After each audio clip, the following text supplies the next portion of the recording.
ಒಂದು ಸಣ್ಣ ಕಲ್ಪನೆ ಮಾಡಿಕೊಳ್ಳಿ. ಅಂದ್ರೆ ಒಂದು ಸ್ಥಳೀಯ ಮಧ್ಯಮ ಗಾತ್ರದ ಆಸ್ಪತ್ರೆ ಇದೆ ಅಂತ ಅನ್ಕೊಳ್ಳೋಣ. ಖಂಡಿತ. ಅಲ್ಲಿ ಪ್ರತಿದಿನ ನೂರಾರು ರೋಗಿಗಳು ಬರ್ತಾರೆ. ಆ ಆಸ್ಪತ್ರೆಯ ಸರ್ವರಲ್ಲಿ ರೋಗಿಗಳ ಹೆಸರು, ಅವರ ಫೋನ್ ನಂಬರ್ ಅಥವಾ ಅವರ ಆರೋಗ್ಯದ ಸೂಕ್ಷ್ಮ ಮಾಹಿತಿಗಳು, ಅಂದ್ರೆ ಈ ರಕ್ತದೊತ್ತಡ, ಮಧುಮೇಹದ ವರದಿಗಳು, ಇದೆಲ್ಲ ಸೇವ್ ಆಗಿರುತ್ತಲ್ವಾ? ಹೌದು, ಅದು ತುಂಬಾ ಸೂಕ್ಷ್ಮವಾದ ವೈಯಕ್ತಿಕ ಡೇಟಾ. ಅದೇ. ಈಗ ಇದ್ದಕ್ಕಿದ್ದಂತೆ ದೇಶದಲ್ಲಿ ಒಂದು ಹೊಸ ಕಾನೂನು ಜಾರಿಗೆ ಬರುತ್ತೆ.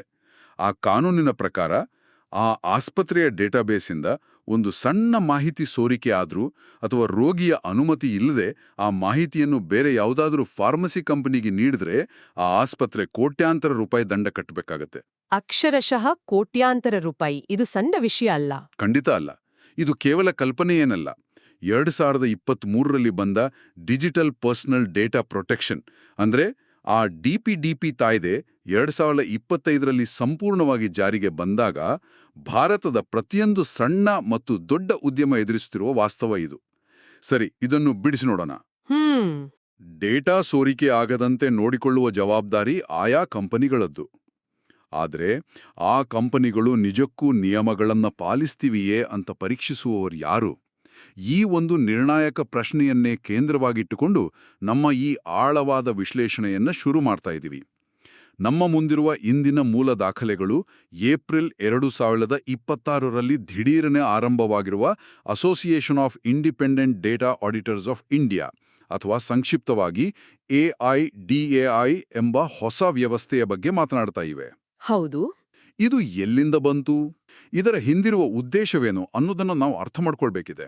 ಇಲ್ಲಿನ ಅತ್ಯಂತ ಕುತೂಹಲಕಾರಿ ವಿಷಯವೇನೆಂದ್ರೆ, ಈ AIDAI ವ್ಯವಸ್ಥೆ ಏಕಾಏಕಿ ಆಕಾಶದಿಂದ ಉದುರಿದ ವ್ಯವಸ್ಥೆ ಏನಲ್ಲ. ನಾವು ಆ ಡಿಪಿಡಿಪಿ ಕಾಯ್ದೆಯ ಹಿನ್ನೆಲೆಯನ್ನ ಸ್ವಲ್ಪ ಆಳವಾಗಿ ನೋಡಬೇಕು. ಓಕೆ. ನೋಡಿ, ಕಾನೂನು ತರುವುದು ಸರ್ಕಾರದ ಕೆಲಸ. ಆದ್ರೆ ಆ ಕಾನೂನಿನ ಪ್ರಕಾರ ಕಂಪನಿಗಳು ಗ್ರಾಹಕರ ಡೇಟಾವನ್ನು ಹೇಗೆ ಸಂಗ್ರಹಿಸ್ತಾ ಇವೆ, ಎಲ್ಲಿ ಶೇಖರಿಸಿಡ್ತಾ ಇವೆ ಮತ್ತೆ ಯಾವಾಗ ಅಳಿಸಿ ಹಾಕ್ತಾ ಇವೆ ಅನ್ನೋದನ್ನ ಕಟ್ಟುನಿಟ್ಟಿನಾಗಿ ಪರೀಕ್ಷಿಸಲು ಒಂದು ತಟಸ್ಥವಾದ ಕಣ್ಣು ಬೇಕು. ಅಂದ್ರೆ ಒಂದು ಥರ್ಡ್ ಪಾರ್ಟಿ ತಪಾಸಣೆ ತರಹ ಅಲ್ವಾ? ನಿಖರವಾಗಿ. ಆ ಕಣ್ಣಿನ ಕೆಲಸವನ್ನು ಮಾಡಲು ಸೃಷ್ಟಿಯಾಗಿರುವುದೇ ಈ ದತ್ತಾಂಶ ಲೆಕ್ಕಪರಿಶೋಧಕರು ಅಥವಾ ಡೇಟಾ ಆಡಿಟರ್ಸ್. ಭಾರತದಾದ್ಯಂತ ಈ ಆಡಿಟರ್ಗಳನ್ನು ಒಂದೇ ಸೂರಿನಡಿ ತರಲು ಮತ್ತು ಅವರಿಗೆ ಒಂದು ನಿರ್ದಿಷ್ಟ ಮಾನದಂಡವನ್ನು ನಿಗದಿಪಡಿಸಲು FDPPI ಅಂದ್ರೆ foundation of data protection professionals in India ಎಂಬ ಸಂಸ್ಥೆ ಈ AIDAI ವಿಭಾಗವನ್ನು ಹುಟ್ಟುಹಾಕಿದೆ. ಒಂದು ನಿಮಿಷ, ಈ FDPPI ಬಗ್ಗೆ ನನಗೆ ಸ್ವಲ್ಪ ಸ್ಪಷ್ಟತೆ ಬೇಕು. ಯಾಕೆ ಅಂದ್ರೆ ಯಾವುದೇ ಹೊಸ ನಿಯಂತ್ರಣ ವ್ಯವಸ್ಥೆ ಅಥವಾ ತಪಾಸಣಾ ವ್ಯವಸ್ಥೆ ಬಂದಾಗ ಅದನ್ನು ನಡೆಸುತ್ತಿರುವವರ ವಿಶ್ವಾಸಾರ್ಹತೆ ಭಾಗ ಮುಖ್ಯವಾಗುತ್ತೆ. ಹೌದು. ಮೂಲಗಳ ಪ್ರಕಾರ ಇದೊಂದು ಸೆಕ್ಷನ್ 8 ಕಂಪನಿ ಅಂತ ಉಲ್ಲೇಖಿಸಲಾಗಿದೆ. ಇದರ ಅರ್ಥವೇನು ಮತ್ತು ಭಾರತದ ಸೈಬರ್ ಕಾನೂನು ಕ್ಷೇತ್ರದಲ್ಲಿ ದಶಕಗಳಿಂದ ಕೆಲಸ ಮಾಡ್ತಾ ಇರುವ ವಿಜಯಶಂಕರ್ ನಾಗರಾಜರಾವ್ ಅಂದ್ರೆ ನಾವಿ ಅವರ ನೇತೃತ್ವದಲ್ಲಿ ಇದು ಮುನ್ನಡೆಯುತ್ತಿದೆ ಎಂಬುದರ ಮಹತ್ವ ಏನು? ಇದೊಂದು ಅತ್ಯಂತ ಪ್ರಸ್ತುತವಾದ ಅಂಶ. ಆ ಸೆಕ್ಷನ್ 8 ಕಂಪನಿ ಅಂದ್ರೆ ಭಾರತೀಯ ಕಂಪನಿ ಕಾಯ್ದೆಯಡಿ ನೋಂದಾಯಿಸಲ್ಪಟ್ಟ ಒಂದು ಲಾಭರಹಿತ ಉದ್ದೇಶದ ಸಂಸ್ಥೆ, ಅಂದ್ರೆ ಒಂದು ನಾನ್ ಪ್ರಾಫಿಟ್ ಆರ್ಗನೈಸೇಷನ್. ಓಹೋ, ಅಂದ್ರೆ ದುಡ್ಡು ಮಾಡುವುದು ಇವರ ಗುರಿಯಲ್ಲ ಅಂತ. ಖಂಡಿತ. ಇವರ ಮುಖ್ಯ ಉದ್ದೇಶ ದುಡ್ಡು ಮಾಡುವುದಲ್ಲ, ಬದಲಾಗಿ ಸಮಾಜದಲ್ಲಿ ಒಂದು ವ್ಯವಸ್ಥೆಯನ್ನು, ಒಂದು ಗುಣಮಟ್ಟವನ್ನು ಕಾಪಾಡುವುದು. FDPPI ಈಗಾಗಲೇ ಭಾರತದಾದ್ಯಂತ 500ಕ್ಕೂ ಹೆಚ್ಚು ದತ್ತಾಂಶ ರಕ್ಷಣಾ ವೃತ್ತಿಪರರನ್ನು ಸದಸ್ಯರನ್ನಾಗಿ ಹೊಂದಿದೆ. 500 ಜನ, ಅದು ದೊಡ್ಡ ಸಂಖ್ಯೆನೇ. ಹೌದು. ಇನ್ನು ನಾವೇ ಅವರ ಬಗ್ಗೆ ಹೇಳಬೇಕೆಂದ್ರ, ಭಾರತದಲ್ಲಿ ಸೈಬರ್ ಕಾನೂನು ಮತ್ತು ಡೇಟಾ ಪ್ರೈವಸಿ ಬಗ್ಗೆ ಜನರಿಗೆ ಅಷ್ಟೇನೂ ಅರಿವಿಲ್ಲದ ಕಾಲದಿಂದಲೂ ಅವರು ಈ ಕ್ಷೇತ್ರದಲ್ಲಿ ಪ್ರವರ್ತಕರಾಗಿ ಕೆಲಸ ಮಾಡಿದವರು. ಅವರ ಮಾರ್ಗದರ್ಶನದಲ್ಲಿ ಈ AIDAI ಶುರುವಾಗುತ್ತಿದೆ ಎಂದ್ರೆ ಇದರ ಹಿಂದೆ ಕೇವಲ ವ್ಯಾಪಾರದ ದೃಷ್ಟಿಕೋನವಿಲ್ಲ, ಬದಲಾಗಿ ಭಾರತದ ಡಿಜಿಟಲ್ ಆಡಳಿತವನ್ನು ಅಂತಾರಾಷ್ಟ್ರೀಯ ಮಟ್ಟಕ್ಕೆ ಕೊಂಡೊಯ್ಯುವ ಒಂದು ಗಂಭೀರವಾದ ಕಾಳಜಿ ಇದೆ ಎಂಬುದು ಸ್ಪಷ್ಟವಾಗುತ್ತೆ. ಇದು ಅರ್ಥವಾಯಿತು. ಆದರೆ ನನ್ನ ತಲೆಯಲ್ಲಿ ಒಂದು ದೊಡ್ಡ ಗೊಂದಲ ಇದೆ. ಈಗ ಯಾವುದೇ ಕಂಪನಿಯಲ್ಲಿ ಡೇಟಾ, ಸರ್ವರ್, ಕಂಪ್ಯೂಟರ್ ಅಂದ ಕೂಡ್ಲೆ ಅಲ್ಲಿ IT ಭದ್ರತಾ ವಿಭಾಗ ಅಥವಾ ಸೈಬರ್ ಸೆಕ್ಯುರಿಟಿ ಟೀಮ್ ಅಂತ ಇದ್ದೇ ಇರುತ್ತೆ. ಇರುತ್ತೆ. ಅವರು ಕೋಟ್ಯಾಂತರ ರೂಪಾಯಿ ಖರ್ಚು ಮಾಡಿ ಫೈರ್ವಾಲ್, ಆಂಟಿವೈರಸ್ ಎಲ್ಲವನ್ನೂ ಹಾಕಿರ್ತಾರೆ. ಹ್ಯಾಕರ್ಗಳು ಒಳಗೆ ಬರದಂತೆ ತಡೆಯುವುದೇ ಅವರ ಕೆಲಸ, ಗೊತ್ತಲ್ಲ? ಹೌದು. ಹೀಗಿರುವಾಗ ಈ ದತ್ತಾಂಶ ಲೆಕ್ಕ ಪರಿಶೋಧನೆ ಅಥವಾ ಡೇಟಾ ಆಡಿಟಿಂಗ್ ಅನ್ನೋ ಹೊಸ ಪರಿಕಲ್ಪನೆ ಸಾಮಾನ್ಯ ಐಟಿ ಭದ್ರತೆಗಿಂತ ಹೇಗೆ ಭಿನ್ನವಾಗಿದೆ? ಇವರೇನು ಡಿಜಿಟಲ್ ಪ್ರಪಂಚದ ಹೊಸ ಲೆಕ್ಕಿಗರ? ಖಂಡಿತವಾಗಿಯೂ. ಐಟಿ ಭದ್ರತೆಗೂ ಮತ್ತು ಡೇಟಾ ಪ್ರೈವಸಿ ಅನುಸರಣೆಗೂ ಇರುವ ವ್ಯತ್ಯಾಸವನ್ನು ನಾವು ಬಹಳ ಸ್ಪಷ್ಟವಾಗಿ ಅರ್ಥ ಮಾಡ್ಕೊಳ್ಬೇಕು. ಒಂದು ಸರಳ ಉದಾಹರಣೆ ತೆಗೆದುಕೊಳ್ಳೋಣ. ಒಬ್ಬ ವ್ಯಕ್ತಿ ತನ್ನ ಮನೆಗೆ ಅತ್ಯಂತ ಬಲಿಷ್ಠವಾದ, ಮುರಿಯಲು ಸಾಧ್ಯವೇ ಆಗದಂತಹ ಒಂದು ಬೀಗ ಹಾಕಿದಾನೆ ಅಂತ ಅಂದ್ಕೊಳ್ಳಿ. ಸರಿ. ಅದು ಐಟಿ ಭದ್ರತೆ. ಹೊರಗಿನಿಂದ ಬರುವ ಕಳ್ಳರು ಅಂದ್ರೆ ಹ್ಯಾಕರುಗಳನ್ನು ಅದು ತಡೆಯುತ್ತೆ. ಆದ್ರೆ ಡೇಟಾ ಪ್ರೈವಸಿ ಆಡಿಟಿಂಗ್ ಎಂಬುದು ಆ ಮನೆಯ ಒಳಗೆ ನಡೆಯುವ ಪ್ರಕ್ರಿಯೆ. ಮನೆಯ ಒಳಗಿರುವ ವಸ್ತುಗಳನ್ನು ಅಂದ್ರೆ ಗ್ರಾಹಕರ ಡೇಟಾವನ್ನು ಯಾರು ಬಳಸ್ತಾ ಇದ್ದಾರೆ, ಅಂದ್ರೆ ಒಳಗಿನವರೇ ದುರ್ಬಳಕೆ ಮಾಡಿಕೊಳ್ಳೋದು ಅಂತಾನಾ? ಹೌದು. ಈಗ ಆಸ್ಪತ್ರೆಯ ರಿಸೆಪ್ಷನಿಸ್ಟ್ ಒಬ್ರು ರೋಗಿಯ ರಿಪೋರ್ಟ್ ಅನ್ನು ತಮ್ಮ ವೈಯಕ್ತಿಕ ವಾಟ್ಸಾಪ್ ಮೂಲಕ ಬೇರೊಬ್ರಿಗೆ ಕಳುಹಿಸಿದ್ರೆ ಅಲ್ಲಿ ಆ ಬಾಗಿಲಿನ ಬೀಗ ಅಂದ್ರೆ ಫೈರ್ವಾಲ್ ಏನ್ ಮಾಡತ್ತೆ? ಏನೂ ಮಾಡಕ್ಕಾಗಲ್ಲ. ಫೈರ್ವಾಲ್ ಹೊರಗಡೆಯಿಂದ ಬರೋದನ್ನು ಮಾತ್ರ ತಡೆಯುತ್ತೆ. ನಿಖರವಾಗಿ. ಹ್ಯಾಕರ್ ಹೊರಗಡೆಯಿಂದ ಬರ್ದೇ ಇರ್ಬೋದು, ಆದರೆ ಒಳಗಿರುವವರೇ ಡೇಟಾವನ್ನು ದುರ್ಬಳಕೆ ಮಾಡಿಕೊಳ್ಳುವ ಸಾಧ್ಯತೆಯನ್ನು ಹುಡುಕುವುದು ಈ ಆಡಿಟರ್ಗಳ ಕೆಲಸ. ದತ್ತಾಂಶ ಲೆಕ್ಕ ಪರಿಶೋಧಕರು ತಂತ್ರಾಂಶದ ಕೋಡ್ಗಳನ್ನು ಕುಳಿತು ಓದುವುದಿಲ್ಲ. ಓಕೆ, ಅವರು ಕೋಡ್ ನೋಡಲ್ಲ. ಇಲ್ಲ, ಬದಲಾಗಿ ಕಂಪನಿಯ ನಿಯಮಗಳು ಹೇಗಿವೆ, ಗ್ರಾಹಕರಿಂದ ಡೇಟಾ ಸಂಗ್ರಹಿಸುವಾಗ ಅವರ ಸ್ಪಷ್ಟವಾದ ಅನುಮತಿ ಅಂದ್ರೆ ಕನ್ಸೆಂಟ್ ಪಡೆಯಲಾಗಿದೆಯಾ, ಆ ಡೇಟಾವನ್ನು ಎಷ್ಟು ದಿನಗಳವರೆಗೆ ಇಟ್ಟುಕೊಳ್ಳಲಾಗುತ್ತೆ, ಕೆಲಸ ಮುಗಿದ ನಂತರ ಅದನ್ನು ಡಿಲೀಟ್ ಮಾಡುವ ಪ್ರಕ್ರಿಯೆ ಇದೆಯಾ, ಇದೆಲ್ಲವನ್ನು ಕಾನೂನಿನ ಚೌಕಟ್ಟಿನಲ್ಲಿ ಪರೀಕ್ಷಿಸ್ತಾರೆ. ಇದು ತಂತ್ರಜ್ಞಾನಕ್ಕಿಂತ ಹೆಚ್ಚಾಗಿ ಕಾನೂನುಬದ್ಧವಾದ ಅನುಸರಣೆ ಮತ್ತು ಆಡಳಿತದ ವಿಷಯವಾಗಿದೆ. ಇಲ್ಲಿ ವಿಷಯ ನಿಜಕ್ಕೂ ಅತ್ಯಂತ ಆಸಕ್ತಿದಾಯಕವಾಗುತ್ತದೆ.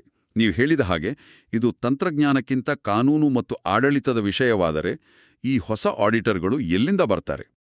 ಇದು ಒಳ್ಳೆ ಪ್ರಶ್ನೆ. ನಮಗೆ ದೊರೆತಿರುವ ಮಾಹಿತಿಯ ಪ್ರಕಾರ ಎಐಡಿಎಐ ವೇದಿಕೆಯು ಪ್ರಸ್ತುತ ಲೆಕ್ಕ ಪರಿಶೋಧನಾ ಕ್ಷೇತ್ರದಲ್ಲೇ ಇರುವ ಸಿಎಗಳು ಅಂದ್ರೆ ಚಾರ್ಟರ್ಡ್ ಅಕೌಂಟೆಂಟ್ಗಳು, ಕಂಪನಿ ಸೆಕ್ರೆಟರಿಗಳು, ಜಿಎಸ್ಟಿ ವೃತ್ತಿಪರರು ಮತ್ತು ತೆರಿಗೆ ವಕೀಲರಿಗೆ ಈ ಹೊಸ ಕ್ಷೇತ್ರಕ್ಕೆ ಕಾಲಿಡಲು ದಾರಿ ಮಾಡಿಕೊಟ್ಟಿದೆ. ಹೌದು, ಅವಕಾಶ ಕೊಟ್ಟಿದ್ದಾರೆ. ನನಗೆ ಇದು ಒಂದು ರೀತಿ ವಿಚಿತ್ರ ಅನ್ನಿಸ್ತಾ ಇದೆ. ಒಬ್ಬ ಸಾಮಾನ್ಯ ಜಿಎಸ್ಟಿ ಲೆಕ್ಕಾಚಾರ ಮಾಡುವ ವೃತ್ತಿಪರ ಅಥವಾ ತೆರಿಗೆ ವಕೀಲ ಏಕಾಏಕಿ ದತ್ತಾಂಶ ಗೌಪ್ಯತೆಯ ತಜ್ಞನಾಗುವುದು ಹೇಗೆ? ಇದು ಆ ಸಿವಿಲ್ ಇಂಜಿನಿಯರ್ ಒಬ್ಬರು ವಿಮಾನದ ಇಂಜಿನ್ ರಿಪೇರಿ ಮಾಡಲು ಹೋದಂತೆ ಇರುವುದಿಲ್ವಾ? ಅವರ ಮೂಲ ಕ್ಷೇತ್ರಕ್ಕೂ ಈ ಹೊಸ ಡಿಜಿಟಲ್ ಡೇಟಾ ಕ್ಷೇತ್ರಕ್ಕೂ ಅಜಗಜಾಂತರ ವ್ಯತ್ಯಾಸವಿದೆಯಲ್ಲ? ಇದನ್ನು ನಾವು ವಿಶಾಲ ದೃಷ್ಟಿಕೋನದಿಂದ ನೋಡುವುದಾದ್ರೆ ನಿಮ್ಮ ಪ್ರಶ್ನೆ ಮೇಲ್ನೋಟಕ್ಕೆ ತಾರ್ಕಿಕವಾಗಿ ಕಾಣುತ್ತೆ. ಆದರೆ ದತ್ತಾಂಶ ಲೆಕ್ಕ ಪರಿಶೋಧನೆಯ ಆಳದಲ್ಲಿ ಬೇಕಾಗಿರುವುದು ತಾಂತ್ರಿಕ ಕೌಶಲ್ಯಕ್ಕಿಂತ ಆಡಿಟಿಂಗ್ ಮೈಂಡ್ಸೆಟ್ ಅಥವಾ ಲೆಕ್ಕ ಪರಿಶೋಧನಾ ಮನಸ್ಥಿತಿ. ಆಡಿಟಿಂಗ್ ಮೈಂಡ್ಸೆಟ್ ಅಂದ್ರೆ? ಈಗ ನೋಡಿ, ಒಬ್ಬ ಜಿಎಸ್ಟಿ ವೃತ್ತಿಪರ ಅಥವಾ ಸಿಎ ಪ್ರತಿದಿನ ಏನ್ ಮಾಡ್ತಾನೆ? ಅವನು ಸಂಕೀರ್ಣವಾದ ಕಾನೂನುಗಳನ್ನು ಓದುತ್ತಾನೆ, ಆರ್ಥಿಕ ವಹಿವಾಟುಗಳ ದಾಖಲೆಗಳನ್ನು ಪರಿಶೀಲಿಸುತ್ತಾನೆ, ನಿಯಮಗಳ ಪ್ರಕಾರ ಎಲ್ಲವೂ ನಡೀತಾ ಇದೆಯಾ ಅಂತ ಕ್ರಾಸ್ ಚೆಕ್ ಮಾಡ್ತಾನೆ, ಮತ್ತು ಎಲ್ಲೆಲ್ಲಿ ತಪ್ಪುಗಳಾಗುವ ಸಾಧ್ಯತೆಗಳಿವೆ, ಎಲ್ಲಿ ನಿಯಮಗಳ ಉಲ್ಲಂಘನೆ ಆಗ್ತಾ ಇದೆ ಅನ್ನೋದನ್ನ ಹುಡುಕಿ ತೆಗೆಯುತ್ತಾನೆ. ಅಂದ್ರೆ ತಪ್ಪುಗಳನ್ನು ಹುಡುಕುವ, ದಾಖಲೆಗಳನ್ನು ಜಾಲಾಡುವ ಆ ಒಂದು ಮೈಂಡ್ಸೆಟ್ ಈಗಾಗಲೇ ಅವರಲ್ಲಿದೆ ಅಂತ ಹೇಳ್ತಾ ಇದ್ದೀರಿ? ಹೌದು. ಆ ತಾರ್ಕಿಕ ಚಿಂತನೆ ಅವರಿಗೆ ರಕ್ತಗತವಾಗಿರುತ್ತೆ. ಕಾನೂನಿನ ಚೌಕಟ್ಟನ್ನು ಅರ್ಥ ಮಾಡಿಕೊಂಡು ಕ್ಲೈಂಟ್ಗಳಿಗೆ ಅದರಿಂದ ಆಗುವ ಅಪಾಯಗಳನ್ನು ವಿವರಿಸುವುದು ಅವರಿಗೆ ಹೊಸದೇನಲ್ಲ. ಆ ಕೌಶಲ್ಯವನ್ನು ಹಣಕಾಸಿನ ಲೆಕ್ಕಾಚಾರದಿಂದ ತೆಗೆದು ದತ್ತಾಂಶದ ಲೆಕ್ಕಾಚಾರಕ್ಕೆ ಅಳವಡಿಸಬೇಕಷ್ಟೆ. ಓಹೋ, ಅಂದ್ರೆ ಹಣದ ಹರಿವಿನ ಬದಲಾಗಿ ಡೇಟಾದ ಹರಿವನ್ನ ಅವರು ಪರಿಶೀಲಿಸ್ತಾರೆ. ಎಕ್ಸಾಕ್ಟ್ಲಿ. ಡೇಟಾ ಫ್ಲೋ ಮ್ಯಾಪ್ ಅನ್ನ ಅವರು ನೋಡ್ತಾರೆ. ಅವರಿಗೆ ಕೇವಲ ಆ ಡಿಪಿಡಿಪಿ ಕಾಯ್ದೆಯ ನಿಯಮಗಳ ಪರಿಚಯ ಮತ್ತು ಡೇಟಾ ಪ್ರೈವಸಿ ತತ್ವಗಳ ತರಬೇತಿಯ ಅಗತ್ಯವಿರುತ್ತೆ. ಆ ತರಬೇತಿಯನ್ನು, ಆ ದಿಕ್ಕನ್ನು ಮತ್ತು ಮಾರ್ಗದರ್ಶನವನ್ನು ಈ ಎಐಡಿಎಐ ಒದಗಿಸುತ್ತೆ. ಇದು ಮೂಲಗಳಲ್ಲಿ ಉಲ್ಲೇಖ ಆಗಿದೆಯಾ? ಹೌದು. ಈ ವ್ಯವಸ್ಥೆಯು ಹೇಗೆ ಕೆಲಸ ಮಾಡ್ತದೆ ಎಂಬುದರ ಬಗ್ಗೆ ವಿವರವಾದ ಪ್ರಾಯೋಗಿಕ ಮಾಹಿತಿಗಳನ್ನು ಒಳಗೊಂಡ ಯೂಟ್ಯೂಬ್ ಪ್ರಸ್ತುತಿಗಳ ಮೂಲಕ ಅವರು ಕಲಿಯಲು ಅವಕಾಶಗಳಿವೆ ಅಂತ ಮೂಲಗಳು ಸ್ಪಷ್ಟಪಡಿಸಿವೆ. ಇದು ನಿಜಕ್ಕೂ ಒಂದು ರೀತಿ ನನ್ನ ದೃಷ್ಟಿಕೋನವನ್ನೇ ಬದಲಾಯಿಸಿತು. ಹೊಸ ಕಟ್ಟಡ ಕಟ್ಟುವುದನ್ನು ಕಲಿಬೇಕಿಲ್ಲ, ಕಟ್ಟಡದ ನಕ್ಷೆ ಓದುವ ಕಲೆ ಮತ್ತು ನಿಯಮಗಳನ್ನು ಪರೀಕ್ಷಿಸುವ ಕಲೆ ಅವರಿಗೆ ಈಗಾಗಲೇ ಗೊತ್ತಿದೆ. ಕೇವಲ ಡೇಟಾ ಎಂಬ ಹೊಸ ನಿಯಮಾವಳಿಗಳ ಪುಸ್ತಕವನ್ನು ಓದ್ಕೊಂಡ್ರೆ ಸಾಕಲ್ವಾ? ಹೌದು, ಅಷ್ಟೇ. ಹಾಗಾದ್ರೆ ಈ ವೃತ್ತಿಪರರು ಈ ಕ್ಷೇತ್ರಕ್ಕೆ ಬರುವುದು ಅರ್ಥ ಆಯಿತು. ಆದರೆ ಈ ರೀತಿ ಬರುವವರ ಅರ್ಹತೆಯನ್ನು ನಿರ್ಧರಿಸುವುದು ಹೇಗೆ? ಯಾರು ಬೇಕಾದರೂ ನಾಳೆಯಿಂದ ನಾನೊಬ್ಬ ಡೇಟಾ ಆಡಿಟರ್ ಅಂತ ಬೋರ್ಡ್ ಹಾಕ್ಕೊಳ್ಬಹುದಾ? ಖಂಡಿತ ಇಲ್ಲ. ಅದಕ್ಕಾಗಿ ನಿಯಮಗಳಿವೆ. ಈ ಗೊಂದಲವನ್ನು ನಿವಾರಿಸಲು AIDAI 3 ಹಂತದ ವ್ಯವಸ್ಥೆಯನ್ನು, ಅಂದ್ರೆ ಒಂದು ರೀತಿಯ ಏಣಿಯನ್ನು ಸೃಷ್ಟಿಸಿದೆ ಎಂಬ ಮಾಹಿತಿ ನಮ್ಮಲ್ಲಿದೆ. ಇದರ ಬಗ್ಗೆ ಸ್ವಲ್ಪ ಆಳವಾಗಿ ನೋಡೋಣ. ಖಂಡಿತ. ಯಾವುದೇ ಹೊಸ ವೃತ್ತಿ ಶುರುವಾದಾಗ ಅಲ್ಲಿ ಗುಣಮಟ್ಟವನ್ನು ಕಾಯ್ದುಕೊಳ್ಳುವುದು ಅತ್ಯಂತ ಸವಾಲಿನ ಕೆಲಸ. ಅದಕ್ಕಾಗಿಯೇ ಈ 3 ಹಂತಗಳನ್ನು ವಿನ್ಯಾಸಗೊಳಿಸಲಾಗಿದೆ. ನಾನಿದನ್ನು ಒಂದೊಂದಾಗಿ ಪ್ರಸ್ತಾಪಿಸ್ತೀನಿ. ಮೊದಲನೇದು PIDA, ಅಂದ್ರೆ ಪ್ರೊಬೇಷನರಿ ಇಂಡಿಪೆಂಡೆಂಟ್ ಡೇಟಾ ಆಡಿಟರ್. ಇದಕ್ಕೆ GST ಸೇರಿ 3,540 ರೂಪಾಯಿ ಶುಲ್ಕ ನಿಗದಿಪಡಿಸಲಾಗಿದೆ. ಮತ್ತಿದು ಆಸಕ್ತರೆಲ್ಲರಿಗೂ ಮುಕ್ತವಾಗಿದೆ ಎನ್ನಲಾಗಿದೆ. ಹೌದು, ಇದು ಬೇಸಿಕ್ ಲೆವೆಲ್. ಎರಡನೇ ಹಂತ AIDA, ಅಂದ್ರೆ ಅಕ್ರೆಡಿಟೆಡ್ ಇಂಡಿಪೆಂಡೆಂಟ್ ಡೇಟಾ ಆಡಿಟರ್. ಇದರ ಶುಲ್ಕ 7,080 ರೂಪಾಯಿಗಳು. ಆದರೆ ಇದು ಎಲ್ಲರಿಗೂ ಮುಕ್ತವಾಗಿಲ್ಲ. ಗೋಪ್ಯತೆ, ಮಾಹಿತಿ ಭದ್ರತೆ ಅಥವಾ CA ಕಾನೂನು ಪದವಿಯಂತಹ ಸಂಬಂಧಿತ ಪ್ರಮಾಣಪತ್ರ ಹೊಂದಿದವರಿಗೆ ಮಾತ್ರ ಸೀಮಿತ ಅಂತ ಇದೆ. ಇನ್ನು ಕೊನೆಯ ಮತ್ತು ಅತ್ಯುನ್ನತ ಹಂತ CIDA, ಅಂದ್ರೆ ಸರ್ಟಿಫೈಡ್ ಇಂಡಿಪೆಂಡೆಂಟ್ ಡೇಟಾ ಆಡಿಟರ್. ಇದರ ಶುಲ್ಕ ಸುಮಾರು 11,800 ರೂಪಾಯಿಗಳು. ಮತ್ತಿದು ಕೇವಲ FDPPI ನಡೆಸುವ ನಿರ್ದಿಷ್ಟ CIDA ಪರೀಕ್ಷೆಯಲ್ಲಿ ಉತ್ತೀರ್ಣರಾದವರಿಗೆ ಮಾತ್ರ ಅಂತ ಇದೆ. ನನ್ನ ಪ್ರಶ್ನೆ ಬಹಳ ನೇರವಾಗಿದೆ. ಕೇಳಿ. ಈ ರೀತಿ ಬೇರೆ ಬೇರೆ ಹಂತದ ಶುಲ್ಕಗಳನ್ನು ವಿಧಿಸುವುದರ ಹಿಂದಿನ ಉದ್ದೇಶ ಏನು? ಇದು ಒಂದು ಹೊಸ ಉದಯೋನ್ಮುಖ ಕ್ಷೇತ್ರಕ್ಕೆ ಪ್ರವೇಶಿಸಲು ಕಟ್ಟಲಾಗಿರುವ ಕೃತಕ ಪೇವಾಲ್ ತರಹ ಕಾಣುವುದಿಲ್ಲವೇ? ಅಂದ್ರೆ ಹಣ ಕೊಟ್ಟವರಿಗೆ ದೊಡ್ಡ ಹುದ್ದೆ ಎಂಬಂತೆ ಮೇಲ್ನೋಟಕ್ಕೆ ಭಾಸವಾಗ್ತಾ ಇದೆಯಲ್ಲ?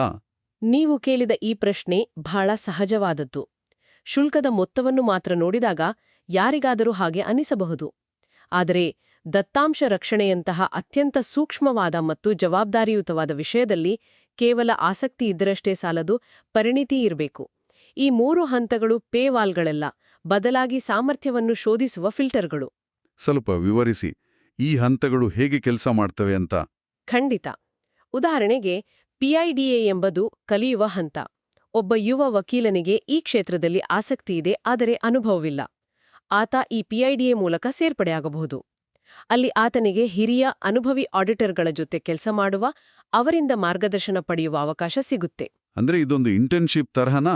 ಹೌದು, ಒಂದು ರೀತಿ ಹಾಗೆ. ಭವಿಷ್ಯದ ತರಬೇತಿಗಳಿಗೆ ರಿಯಾಯಿತಿಯೂ ಸಿಗುತ್ತೆ. ಇದು ಜ್ಞಾನಾರ್ಜನೆಯ ಹಂತ. ಇನ್ನು ಎರಡನೆಯ ಹಂತ AIDA. ಇಲ್ಲಿ ವ್ಯಕ್ತಿ ಈಗಾಗಲೇ ತಾನೊಬ್ಬ ವೃತ್ತಿಪರ ಎಂಬುದನ್ನು ತನ್ನ ಹಿಂದಿನ ಪ್ರಮಾಣಪತ್ರಗಳ ಮೂಲಕ, ಉದಾಹರಣೆಗೆ CA ಅಥವಾ CS ಸರ್ಟಿಫಿಕೇಟ್ ಮೂಲಕ ಸಾಬೀತುಪಡಿಸಿರುತ್ತಾನೆ. ಓಕೆ, ಅಂದ್ರೆ ಅವ್ರಿಗೆ ಬೇಸಿಕ್ ಆಡಿಟಿಂಗ್ ಗೊತ್ತಿದೆ ಅಂತ ಅರ್ಥ. ಹೌದು. ಅಂಥವರಿಗೆ AIDAIನ ಅಧಿಕೃತ ಡೈರೆಕ್ಟರಿಯಲ್ಲಿ ಸ್ಥಾನ ಸಿಗುತ್ತೆ. ಆಡಿಟ್ ಮಾಡಲು ಬೇಕಾದ ಟೆಂಪ್ಲೇಟ್ಗಳು, ಆ ಚೌಕಟ್ಟುಗಳು ಲಭ್ಯವಾಗುತ್ತವೆ ಮತ್ತು ಕ್ಲೈಂಟ್ಗಳ ರೆಫರಲ್ ಬೆಂಬಲ ಕೂಡ ಸಿಗುತ್ತೆ. ಅಂದ್ರೆ AIDA ಹಂತದಲ್ಲಿ ಅವರು ಸ್ವತಂತ್ರವಾಗಿ ಸಣ್ಣ ಪ್ರಮಾಣದ ಆಡಿಟ್ಗಳನ್ನು ಶುರು ಮಾಡಬಹುದು ಅಲ್ವಾ?